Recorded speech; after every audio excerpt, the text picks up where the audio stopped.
Here.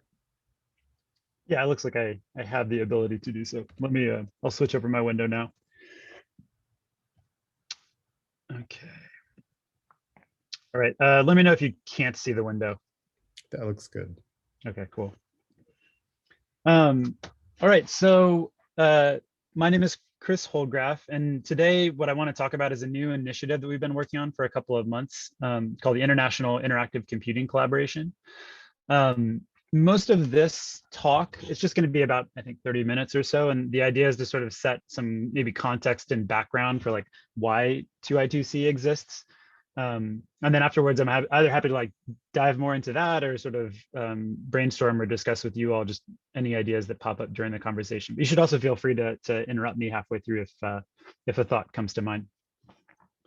Um, okay, so maybe just a little bit about me first and oh yeah, I'll leave these up there for a second, but I assume Steve's going to send out a link to these. So yeah. Okay, so maybe a little bit about me. I'm the executive director of 2I2C, which is the organization I'm going to talk about in a second. And for the last couple of years, I've been kind of working at the intersection of technology and open source communities, and then different use cases in research and education, with a general focus on the Jupyter ecosystem and the kind of broader PyData ecosystem. My background is actually in neuroscience. That's kind of where I first was introduced into this world by a couple of domain-specific packages in that space. And basically, like throughout graduate school, realized over time that I was more interested in working on like open infrastructure and technology and communities than I was in recording electrical brain activity from people. And so that kind of like sucked me into this world of open source and kind of like domain general work, open infrastructure, open scholarship, that kind of stuff. So for many years, I worked at the Berkeley Institute for Data Science at UC Berkeley. And I kind of worked there and in partnership with some of the Jupyter teams that were at the university. There's always been sort of a Jupyter teamlet at UC Berkeley, and we would sort of work together with other folks in the university, both in education and in research, and find ways that the infrastructure could be useful for whatever it is that they were trying to do. And I'll talk a little bit more about that later on in the talk. So now I've kind of shifted from that and have brought that experience with me into starting this new nonprofit initiative called 2I2C. And that's what I want to talk about today. So first off, maybe one thing I've learned is that a lot of people have different kind of context and definitions for what interactive computing means. So what do I mean when I say interactive computing, and why do I think that that's a particularly useful place to focus attention when it comes to infrastructure in these communities? And to me, the reason that interactive computing is interesting is because I think of it as sort of the intersection point where humans and machines meet and try to do something that is particularly useful or interesting or creative. And interactive computing, in my mind, is really rapid, iterative, kind of feedback-driven computing, where you're typing out some code, you want to see what that code's going to do, you want to analyze some data, visualize something like that, but you want immediate feedback. And based on that feedback, you're going to like change the next thing that you do. Maybe you decide to dig into a rabbit hole a little bit more. Maybe you decide to kind of go off and do something else. And the Jupyter ecosystem has been around for 5 or 6 years now, and it's broadly focused on building infrastructure, tools, and a community of practice around that interactive workflow. So not only interfaces, which is what I'm showing you here, but also like infrastructure and specifications and standards. So like the IPy-NB format, which is at this point like a pretty well utilized format, is it's just a JSON document format, but it's a document format that is meant to feed into interactive computing workflows and sort of interweaving code and narrative and things like that. So I think that interactive computing is really useful, and I think that the Jupyter ecosystem is a really interesting community-driven, community-led effort at supporting those use cases. So a couple of quick examples of where I think that you can really see the value of this approach. One of them is for large-scale geospatial analytics research via something called the Pangeo project. So for those who aren't familiar, Pangeo is this, what they would call a community platform or a community of practice around large-scale geospatial analytics. And what they do is they use cloud resources to basically amplify the tools at the disposal of the researchers who are in their community. So they use hosted cloud infrastructure to allow you to access a scalable Kubernetes cluster, or like a 2 petabyte data set that has satellite imagery, looking down from the cloud. And they blend that like really high performance infrastructure with this like much more nimble, more flexible interactive computing infrastructure, like what I had described before. And just as one example of this, what I'm going to show you is a map. And what the person who's controlling the screen is going to do is just click and drag a square on that map. It's going to zoom in and it's going to recompute the resolution. And what I want you to focus on is both the image, but also on these little bars down there at the bottom, just to sort of see what's going on. So we see the map, they're clicking and dragging a square. We zoom in, it's all kind of rough and isn't super clear. And then the image updates itself. And now you have like a much more high resolution image. And at the bottom, what you're seeing is a bunch of these little bars kind of like churning away, doing stuff. So what you actually witnessed seemed like something that was pretty straightforward. And I'll click it again, just in case anyone wants to see it again. What you witnessed seems pretty straightforward, right? This is pretty similar to what you would do on like Google Maps or something like that. You just zoom in, you get a new view of the page. Maybe it recomputes a resolution because now you're looking a little bit closer. But under the hood, what's happened here is there was a really, really large data set, like many, many, many gigabytes in size. It wouldn't fit into memory. And this little map is actually a widget that has a hook that says anytime someone zooms in, I want you to figure out the bounds of the new square. I want you to go and pull out just the subset of that 50 gigabyte data set or whatever.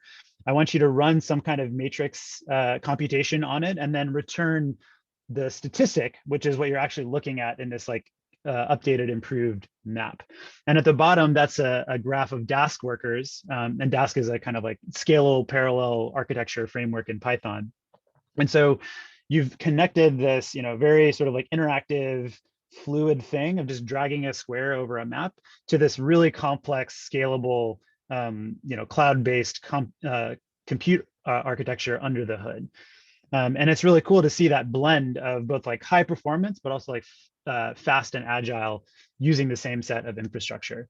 And under the hood of all of these things, it's basically just a collection of open source building blocks and open source components that have been kind of glued together in clever ways and designed to work on cloud infrastructure. And that's one of the most exciting things about this, is that very little in the Pangeo project is actually new. Most of what they've done is just improved other pre-existing tools as a part of making it possible. So another example I want to give, and maybe is most relevant to this group, is using this kind of infrastructure approach for teaching data science, as opposed to doing really large scale data science. And for this, I wanted to share some of my experience working with the data science education program at UC Berkeley. So we have this really large course called Data 8. And one of the things that we wanted for this course was to provide basically shared computing hosted environments for all of the students, because getting a bunch of students to install their own library is quite a hassle, as I'm sure all of you know. And we also wanted to kind of interweave both like narrative, more conceptual content, but as well as the computational pieces that let students kind of get their hands dirty, or that let them interact with things to come to a greater understanding of whatever we were teaching. And we wanted to be able to present that content in many different contexts, depending on what we wanted to focus on at a given moment in time. So as I mentioned, it's UC Berkeley, and so this is an introductory data science course. You're going to get an auditorium full of undergrads who are all excited to do this. So you can all imagine how much work it would be to get every single one of these undergrads with like their own Anaconda environment and their own, the right versions of each of the packages installed and the Jupyter notebooks downloaded from GitHub and stuff. And so what Data 8 does is it piggybacks on that kind of Jupyter Hub model that I mentioned before, and it also connects out to a lot of other content providers to draw in, Jupyter notebooks that are hosted in a public GitHub repository, but also to present that content to people in a more like accessible and friendly way as well. So in the upper left and right, what you're seeing are examples of a Jupyter book, and this is just a way to show a collection of notebooks, but in a manner that is much easier for a student to access. They just go to a website and that's it. And it's also easier for them to kind of like really quickly browse through and investigate and things like that. Yeah, those are all Data 8 students. It's actually the biggest teaching space on campus that exists, and they still were more than the capacity of that room, they have to, this is like the Berkeley Opera House or the Performing Arts Center or whatever. So it turns out that when you're at a public university and you offer a generic intro to data science course that's meant for literally any undergrad without any kind of formal training, then this is what happens. It's both awesome and terrifying at the same time. So again, like if you look under the hood of all of that infrastructure, it's a lot of the same pieces that I described with Pangeo. You have a Jupyter Hub in the middle. You've got this like PyData, Python, open source ecosystem around it. You can use university authentication to make sure that students have like an identity in this space, and so that you can control access to it. And then we use other lightweight tools like NB Git Puller and JupyterBook to show the content in other kinds of ways, like what I just described. And then the last example that I wanted to give is an example of using this infrastructure, not to enable a specific use case, but to make that use case much more accessible for many people. And to talk about that, I want to highlight the Binder project. So the Binder project is this really large public service that a bunch of people in the Jupyter Hub community run. It has about 100,000 people use it every single week to run interactive sessions. And what Binder lets you do is share interactive, reproducible computational environments that you define on a public repository like GitHub, for example. It builds on top of those open standards that already exist in each community. So, you know, Python or R or Julia, they each have their own definition of like how you do your work reproducibly. And Binder's goal is to kind of piggyback on top of that and find ways to convert those repositories into something that you can package and share with other people. But again, running purely on open source infrastructure. And for me, the really exciting thing about Binder is that it's run as this massive publicly open service that anybody can access if they wish. It's both a good thing and a bad thing because we're constantly fighting off, you know, Bitcoin miners and things like that. But what it means is that you can make plots like the one I'm showing on the right. So that is, I think in 2020, it was, I think 1 month of launches in 2020. It was something like that. And what I'm showing you is just which countries were those launches coming from. And the most important thing to me is that like basically every single country in the world had somebody using Binder, this like free publicly available service running on cloud infrastructure, running on purely open source technology. Like that service was basically serving every country in the entire world. And I think that's kind of highlights the power of cloud infrastructure as something that is much more accessible to people than if you required them to have like their own on-premise hardware that allowed them to access this stuff. So I think of these 3 examples as like really great success stories in both like community-driven, community-provided infrastructure that was then modified and customized for a particular use case in research and education and reproducibility.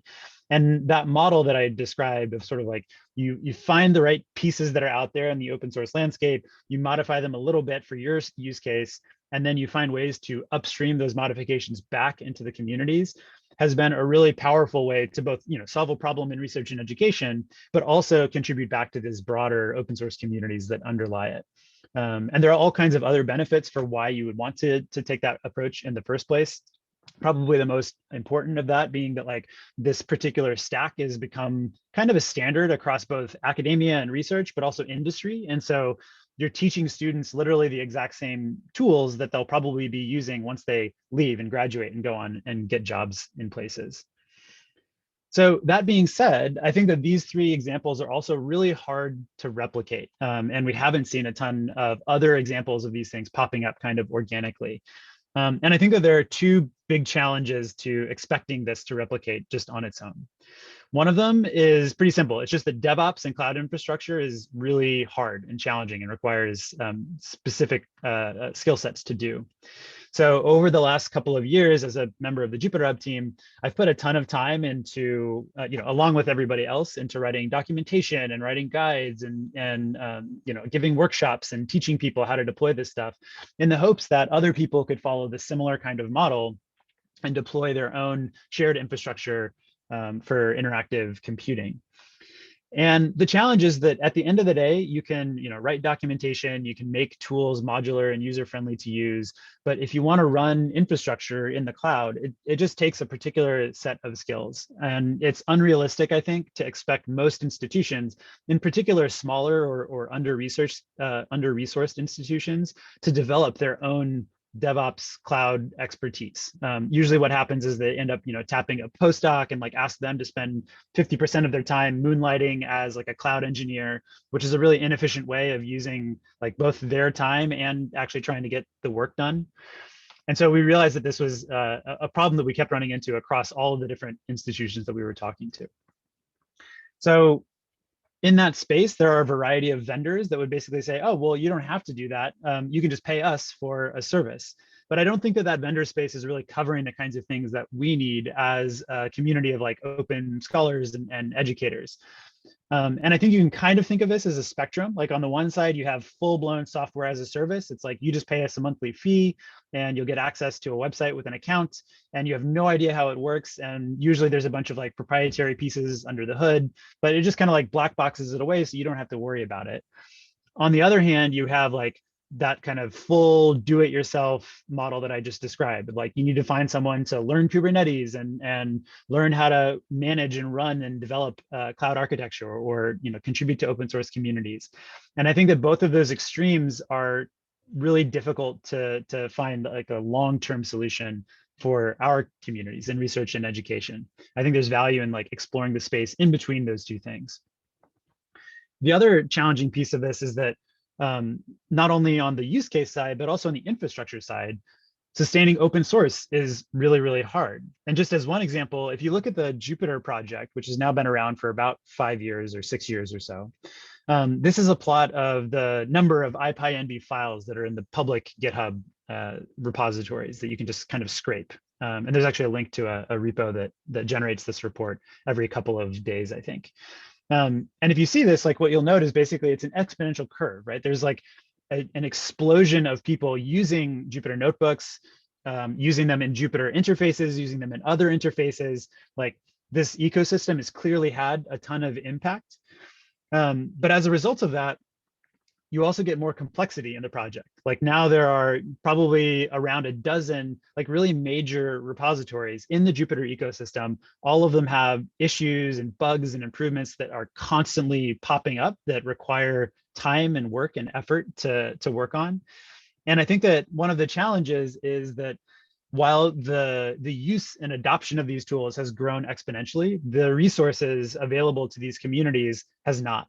And finding ways to get people to contribute back is really hard. There are a lot of different things that need to happen in open source communities in order to make them successful. It's not only developing code, it's also doing things like, doing community work, writing documentation, wrangling different stakeholders in order to decide on standards that you want to use, seemingly arbitrary decisions that end up actually taking quite a lot of effort to take part in. And while there are a lot of companies, for example, that will use this technology, there's really nothing guaranteeing that they're actually going to give back and support the open source communities that are underlying it. So I also think that we need to explore that space in between communities in research and education on the one side and open source communities on the other side, and see if we can build mechanisms to basically allow the use cases of research and education to feed perspectives and ideas for development in open source infrastructure. And in so doing, my hope is that you'd be able to create this, at this point, kind of overused term, but a virtuous cycle of development between these communities and the different the different research communities that they're trying to serve. So that's basically where 2i2c comes in. 2i2c is a new nonprofit initiative. We're launching it in partnership with a nonprofit called ICSI, the International Computer Science Institute. And 2i2c is trying to be a couple of different things. One of them is a service provider for interactive computing in the cloud. So if you just want like a managed service, then we want to find ways to get that for you. We also want to be a collaborator for researchers and educators with, again, kind of an expertise in the Jupyter ecosystem and cloud infrastructure for data science, as well as a sort of core part of 2i2c is having a foot deeply embedded in those open source communities as well, so that we don't think of those communities as just producing things for us to use. We also are ourselves producers in those communities. And so everything that we do on the domain side, we're also trying to find ways to contribute back on the open source side. And the leadership of 2I2C, the sort of founding team, are people that have spent a lot of their time working on all of the projects that I've just mentioned earlier on in this talk.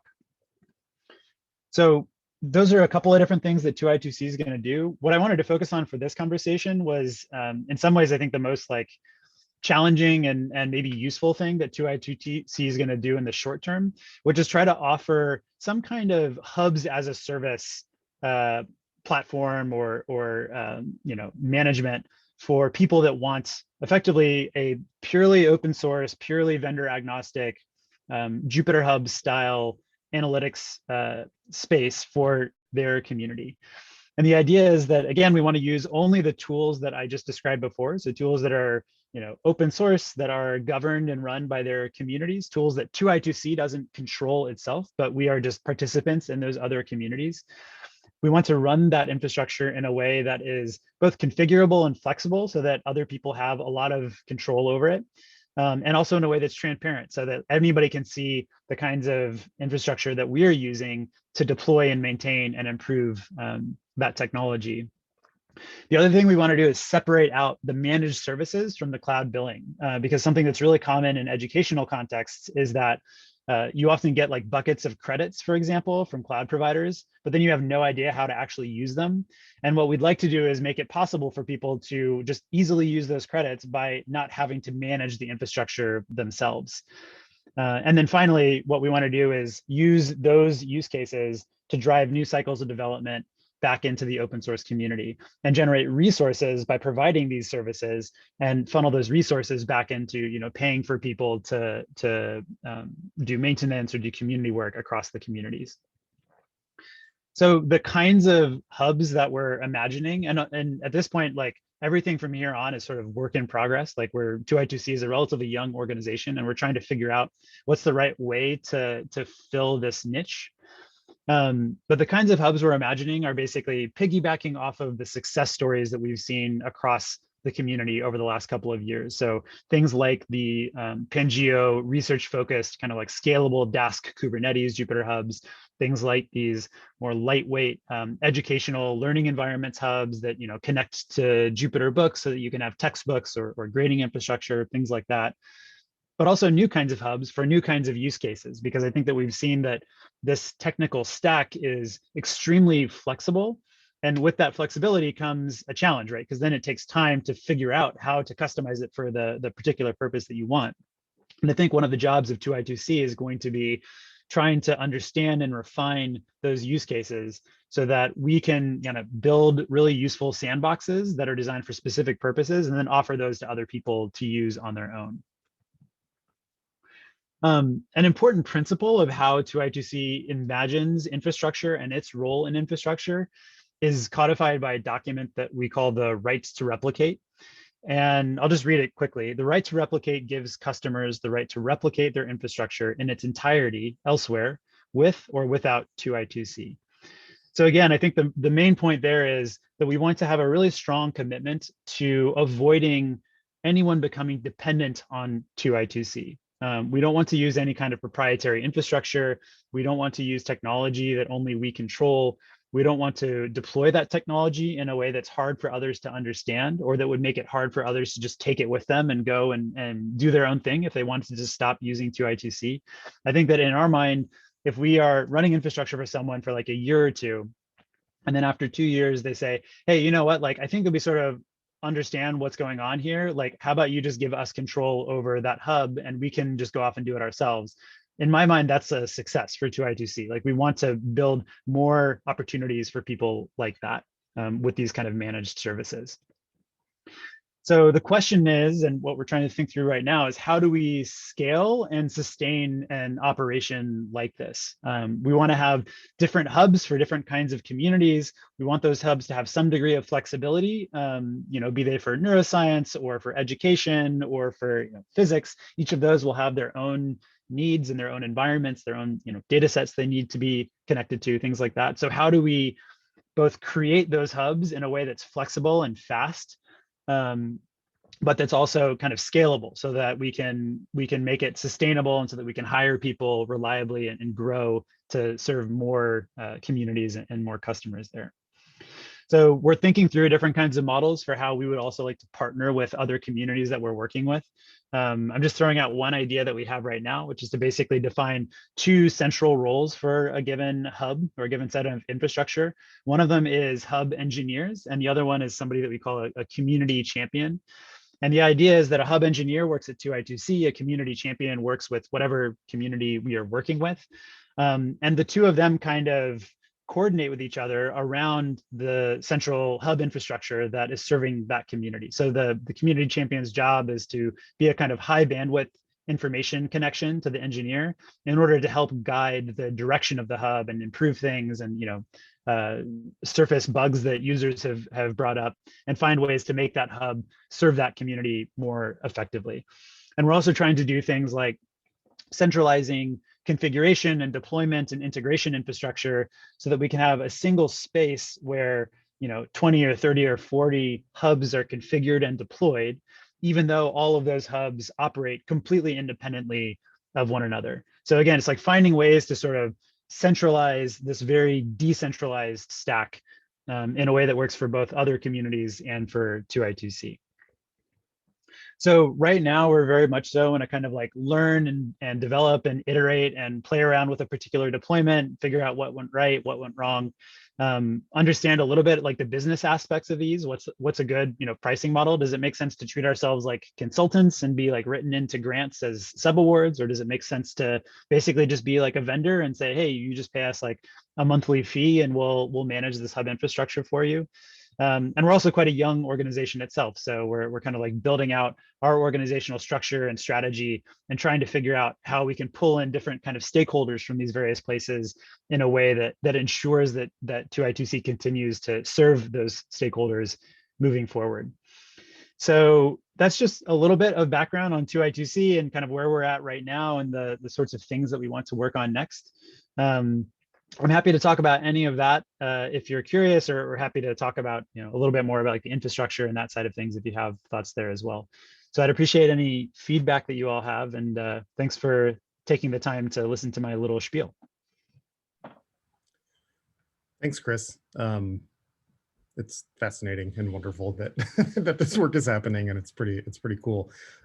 We do have one question so far, and I imagine if we just pop out to, there we go, whatever this mode is, mosaic mode, maybe people can just unmute and we can sort of have a discussion. We're a small enough group. But Carl, do you want to ask your question? Sure. So I guess I have a couple of different questions and thoughts, and one of these may just be a yes, I know exactly what you're talking about, and we'll move on. So when I heard you talking about many of these things, the first things that came to mind, I had to go dig up the actual correct acronym, which is I think I was remembering the HOSS, which is HFOSS, the Humanitarian Free and Open Source Software Group. They've run tons of stuff at SIG, so the Computer Science Education Conference. But when I went looking for it, I came to Teaching Open Source, which is apparently an entire webpage devoted to teaching with open source stuff. And it seemed to me that like that entire community, the ways that you were talking about this desire to have open source be supported and support educational communities and things like that, it seems to me that's a very natural place to say, hey, maybe this is a place where we can essentially get free labor supporting our ops, because the whole point of the open source thing is that they're trying to find ways to involve in their computer science teaching support of open software things so that open software communities continue to thrive. So if you're not aware of those, hey, you should check those out. I think they're useful places. No, it's cool. Yeah. If you are aware, I'm not involved in it. It's stuff that I see every year I go to SIG. I'm like, hey, there's these open source things, and it seemed like a natural place that you need to make sure you're connected to. Sort of more targeted in terms of particularly your questions, I think another place to make sure that you consider like you should email Renata and be like, hey, I have this thing, I think it's what you want. give me money. Yeah. So what you're describing is essentially what the South Big Data Hub was trying to set up with a Jupyter hub / lab for promoting a educational hub space that schools that couldn't afford to run their own stuff could come and use that as a computational space. So to me, I think there's certainly a space in the educational realm for what you suggested, which is being written in as grants, or even depending upon the ways that you connect to some of the, so the other thing you might think about connecting to is all of the NSF funded institutes. So there's this whole slew of like research institutes that have like continuing funding for doing things related to particular communities. I could rattle off the math ones, but there's a whole slew of them that are funded under the same mechanisms, right? So there's like the it's the Applied Mathematical, it's so AIMS, the Applied Institute for Mathematical Sciences, like everything, and there's like a discrete math thing over on the East Coast, but all of them have dedicated funding. And the reason I suggest them, because I think that if you think about contacting 2 or 3 of those institutions, providing some of this space, especially for the math or the STEM fields, might make sense for them to say, hey, sure, we'll write you a $5,000 check every year, and you just keep this thing running, and we just tell people to go to it because it's got all of our resources for supporting our workshops and supporting our educational initiatives structured around the thing that we want. And I mean, it's not, you're not going to get huge chunks of change from them, but you also can like build out a sustainable model of like, hey, we're getting lots of money from lots of people, or we're getting some money from lots of people, and that's enough to support the 2 or 3 people that are doing ongoing support for stuff. Those are all great ideas, Carl. Chris, do you want to talk about how maybe if 2ITC is already interfacing with these organizations, or can expand on that a little bit? Yeah, so I mean, a couple of different things to pull apart there. One of them is, yeah, I totally agree about the South Big Data Hub suggestion. We actually had a lot of that work was in partnership with UC Berkeley. Like we had a bunch of meetings with Renata a couple of years back, like figuring out the infrastructure side of things. I think that the other interesting part that's related now to 2I2C is there's like, it's one thing to make the infrastructure, it's another thing to figure out like a sustainable model for maintenance and development around it. And that was the piece that I know like the big data hubs have always kind of been experimenting with and trying to find different ways to make it work. And in many ways, like 2I2C is, in a sense, like a continuation of those experiments. It's like another attempt at making this accessible and scalable for other people. I think that, yeah, the kinds of questions that like I'm grappling with right now are, as you say, like what are the right intersection points between 2I2C and universities, and how does that map on to things like sustainability? I'll give you just one example. A challenge that I'm finding with working with like institutes or universities writ large, like as organizational entities, is that they tend to have as much money as like an individual lab PI with a grant. They tend to have as much money as PIs, and they have way more restrictions about like what they ask you to do, right? So like I can talk to someone with like a 3-year NSF grant, and they'll be like, hey, how about I pay you like $50,000 a year to run a Jupyter Hub for us? It's so super cheap compared to like having their own FTE. And I'll be like, yeah, sure. Can I just like offer you a hub and basically tell you to use it as is? And if it doesn't work, then you just stop paying us. And they're like, yeah, that's fine. But when you talk to a university, they're like, oh, FYI, like institutional procurement requires that we sign like a 99.9% service level agreement, and we have like quarterly, so all that kind of stuff. And I think that, in industry, what people do is they say like, yes, I'm more than happy to do that reporting for you. And I'm going to add on like, 2 zeros to the cost of this thing. And so I think that there's a question of like, what's the right way to ensure that it's both sustainable, but that it also like meets the needs of the kind of communities that we want to serve. One idea that we've been kicking around is basically saying, well, there are some kinds of university like interactions that are out of the box sustainable. So like that, I have an NSF grant and I just want to like pay you to run like an analytics environment for me. There might be other cases where it makes more sense to try and like use customers as a sign of interest, and then use that to leverage like donations or grants, either from like the federal or foundation entities, that kind of a thing. And just say like, it's going to be easier for me to get like $3 million over 4 years to serve a bunch of community colleges than it would be for me to like convince each one of those community colleges to give me like, you know, $2,000 a year contract or something. So it's like thinking through those kinds of issues, and thinking about like labor for like going out and getting money, and how that interfaces with like whether it's going to be possible to scale and grow the organization. Like one thing I want to do today is like sit down and write out just like the equation of like, okay, what's like the average NSF grant? What's the average size that we could ask for? How much labor goes into writing that NSF grant? And what's the probability that I'll actually get it? And weigh that against like, okay, if instead I just like went out and asked like 50 universities to give us, you know, like 10 grand a year, like, and then just averaged out the probabilities of like an expected, you know, amount that you could make, which one of those is more or less likely to happen. But yeah, it's like a super complicated equation. I don't really know what the answer is there, but those are the kinds of things we're sort of like wrestling with right now. That's awesome. Thanks, Chris.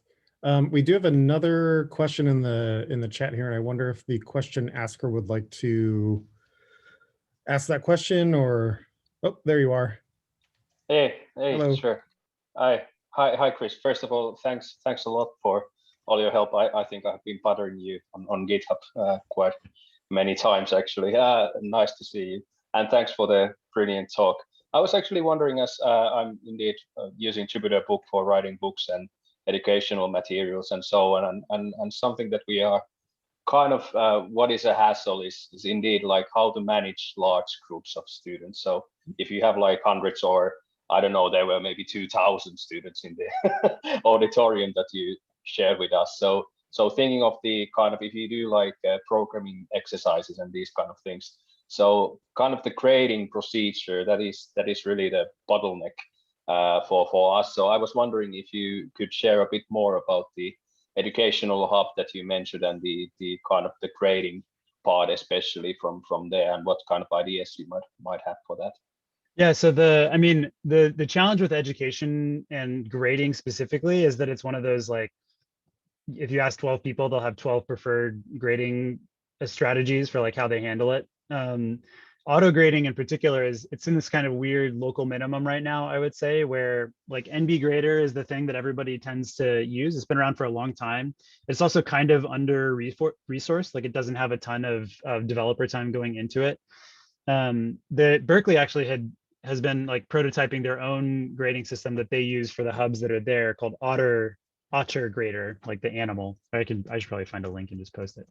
And it's kind of unclear how AutoGrader exists like as a complement to NB Grader. Will they kind of like, you know, synergize somehow? Like it's a little bit unclear. And AutoGrader also, it like launches up into Gradescope as well. So it connects with more like services. I think that it was initially designed to be a little bit more kind of modular and extensible than NB Grader was. And it also is designed to work more in like a cloud hub style infrastructure.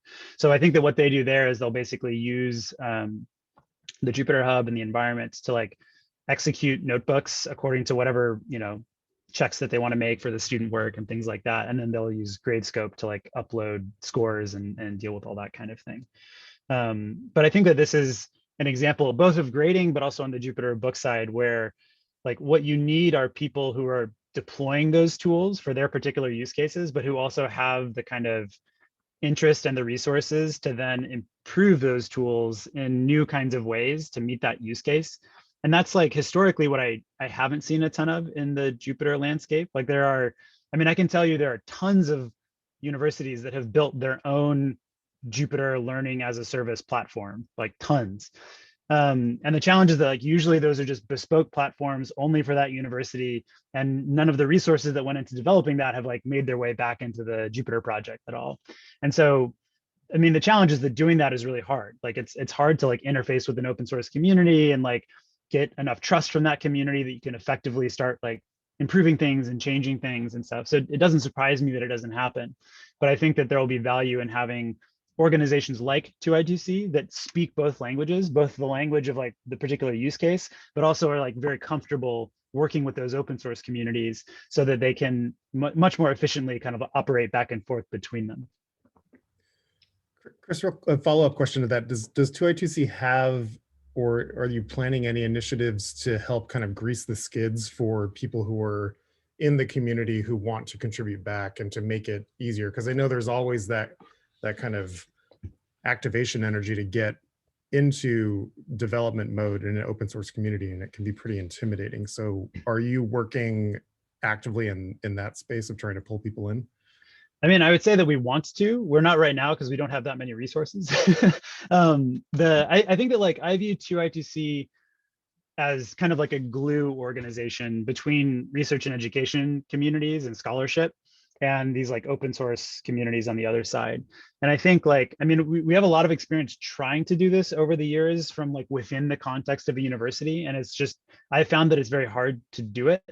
I think that the hope of 2I2C is that we can just generate like resources that we can use to pay people to do that, because it's the kind of thing that's really hard to just ask people to do on their own. Like community management, like training, teaching, writing good documentation, like going out, mentoring people, all that kind of stuff. It takes a lot of effort. And it's the kind of thing that is often hard to incentivize people to just like volunteer their time to do on their own. And also, you know, it's the kind of thing that if you especially want to reach communities that are like underprivileged or underrepresented in open source, then like you really should be putting actual tangible, you know, financial resources into making it happen. And that's where it becomes hard to do on just like a pure shoestring, like we get a research grant to do something in this scientific field and we find ways to like peel off like a few percentage points to like do some development in open source. It's really hard to make that kind of model work for these more generic kinds of things. And so I think that the hope is that 2I2C will be able to like more reliably generate resources to explicitly focus on that kind of like community building, community support, and specifically with from the perspective of research and education, right? Like there are tons of DevRel, like community manager types in the tech industry, but very few that are kind of representing explicitly the interests of the scholarly community or the educational community. So I think our hope is to be one of those kinds of actors. That's great. Comment here from Carl, and maybe you do have thoughts on this, Chris. This kind of giving back to an open source ecosystem is disincentivized in a normal academic setting, especially for faculty. I don't know if you have any thoughts about that. It's very hard. Oh, I mean, I have lots of thoughts about it. We only have 10 more minutes. Yeah, I feel like I need a beer or something like that. But I mean, the short answer that I would give is that the challenge, I think that the big challenge here is that like universities are kind of fundamentally built on the idea of ownership and like intellectual ownership. Like they want to be able to put a flag in the ground and say like, this is our thing. And that's really kind of fundamentally incompatible with like a true community governed peer production system of software development, right? Or really like development of anything. And I think that that's partially why like there are far more people in universities building their own university specific open source tool that has like hugely overlapping functionality with like a lot of other university specific open source tools, because it kind of fits easier into their model of production. Like everybody wants to do things that are open source. And so that's kind of, it's something that people are putting more time and energy into, but doing open source in a like kind of participatory, big tent, working with others kind of way is still really tricky to do in that university context, because you're not going to get tenure by, saying I contributed this really great patch to like NumPy, right? Or Jupyter or something. It's just not going to happen because you can't like put your name on it and claim victory as like the sole, provider of this amazing tool. Right. And I think that's going to be really tricky to get past in the academic world, as long as that sort of like, I am the lone, like, I'm the airplane pilot that like is super clever and like does the one thing that nobody else can do, like building good software together is an act of like recognizing that you're not the only one in the world that can do that, and instead like intentionally collaborating with other people to do it. And it's hard to build an academic case as like a thought leader when that's the kind of work that you're doing. Yeah. It's tricky because I think like from a values perspective, it seems clearly aligned with like what the academy should be doing.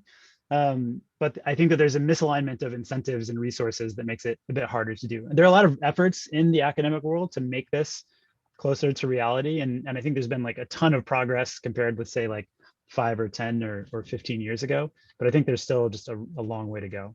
Yeah. Brian, did you have a question? Yeah, I just put in the comment there that RStudio Cloud, which I think is a bit different than, and obviously you're familiar with, a bit different than you're talking about here, but their designation is that they're it's like a public benefit corporation. So like a 50% of whatever value has to be contributed back to like their open source projects. And so, I mean, we, at the School of Data Science at UVA, we created our own Jupyter Hub, and then we also had like centralized research computing that we were building stuff on top of, and then some of us were using RStudio Cloud. So like, it's like exactly what you were talking about. It's like it was just all this localized, and we tried to like identify one key, approach, but we still haven't fallen on it, And so I'll just say for me, like the RStudio Cloud is really simple. It's like a subscription fee. So when you talked about like what model you would think about, like subscription or building into grants, like I work on grants in the education department, and we built in money for the subscription fee. So I don't know if they're like mutually exclusive, but it works really well, in terms of doing exactly what you're talking about.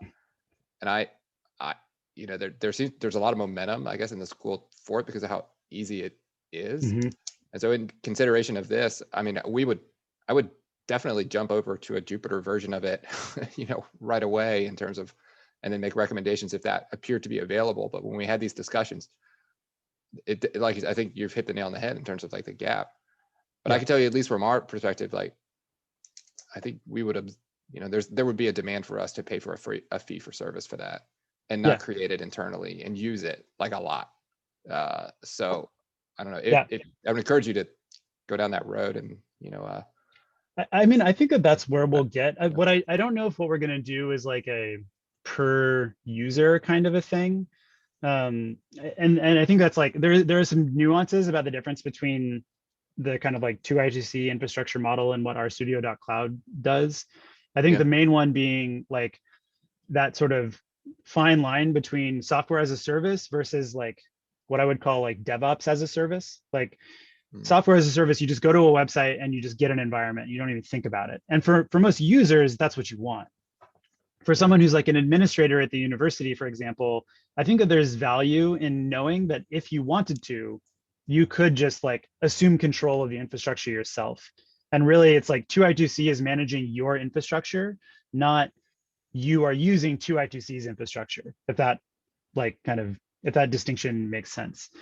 And so that might also have like some differences in how pricing models and things like that should work. Like in my mind, I actually think that like a monthly fee or something like that totally makes sense, but I feel like it makes sense at like the hub level or the community level, rather than here's just one massive service for everybody, right? You just go to like 2i2c.org and you just get a Jupyter hub, and every single person, that's the hub that they use. What I want to do is find ways to like have more fine-grained granularity in there, to have like individual hubs for, maybe it's one hub per class or one hub per university or something like that. And then just have like a monthly, as long as you continue paying a monthly fee, the hub will be there, and maybe you pay in like buckets of credits to make sure that those are going to the cloud costs and whatnot. This sounds it's almost identical to what we do with RStudio.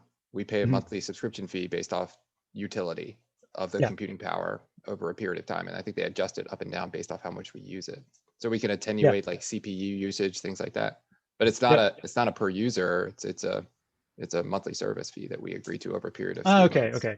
Yeah. Right. So like most SaaS offerings, they'll have like a few different tiers. There's the like individual user tier, and then there's usually some kind of premium version of that. And then they'll have usually this kind of like more abstract like enterprise tier that just has a button that's like like send us an email and like we'll have a conversation, which is sort of like code for like Yeah, this yeah. is going to be way more expensive than everything else. Right. No, no, no. Yeah, yeah. Yeah. So I think that 2I2C right now is kind of only operating in that like last tier, because just to be frank, like that's where you can generate more margin than like charging individual people like $5 a month or something. Yeah. Because we don't have the engineering firepower to build up like a 7 million user, software as a service platform or whatever. I mean, maybe we'll create something like that just to make it really, really cheap and easy for people to do it, but it will be more like as a means of accomplishing the mission rather than a means of like generating revenue. So I think something like that is probably the direction that we're going. And like a lot of the sort of pilot hubs that we're running for people, that it's basically of that variety. It's like, we'll give you a hub, it'll be at this URL, tell us who the admins are that you want to have admin status on the hub, tell us like the environment that you want to be running there, which can include RStudio, by the way. I mean, Jupyter Hub is like a super flexible interface. And so we run like RStudio at Berkeley on our Jupyter Hub, we run VS Code, we run like all kinds of different interfaces as people wish. How do we get to be a pilot? Yeah, that was going to be my next question, Chris. Send me an email. How can people get Yeah. involved? We only have a couple of minutes left. Yeah. So if you Thanks. email, it's just hello@2i2c.org. What we're doing right now is basically sending out a Google form that's just like helping us understand the use case a little bit more. And it also asks questions about things like budget and stuff like that. Basically, until we're sure of like our own internal costs for doing this stuff, we're just kind of like working with whoever we're serving a hub to like figure out, okay, like what are your budget constraints, like what are our cost constraints, and just finding something that works. I think right now we're kind of prioritizing, gaining information over anything else. But yeah, I mean, we're running a bunch of different pilots with folks. We're like very much so building the ship as we are sailing it. Like I have a meeting with a lawyer like earlier this week to figure out like, okay, what's the contract that people should sign when they, when they get this hub, like all that kind of stuff. But in the meantime, we're also just deploying the infrastructure for people because we're, we have some runway we got a grant from CZI last year that'll give us a little bit of runway to play with. And so we're prioritizing just like doing stuff and iterating a bit. So yeah, hello@2i2c.org. Maybe Steve, should I send you that email or something? Yeah, or yeah, if we drop it in the notes document too, we'll get that out to people. But yeah, just email me the contact info. And thank you, Chris. This has been awesome and really wonderful to see. Awesome job, Chris. I'm excited to see this stuff. We'll get the Thanks. video up. So if you know somebody who couldn't make it, look out for a follow-up email from me, and people will be able to spend their evenings watching Chris talk about 2I2C while eating popcorn. This is my second ADSA talk of the week, by the way. So everybody should clap Steve for somehow boondoggling me into giving 2 talks in 1 week. And you talked to Michaela last week, so that's like 3 practically. So, all right. Well, thank you, everyone. I've got to jump to get to the next meeting, but this has been really great. Thank you for coming today. Yeah, thanks for your time, everybody. Yeah.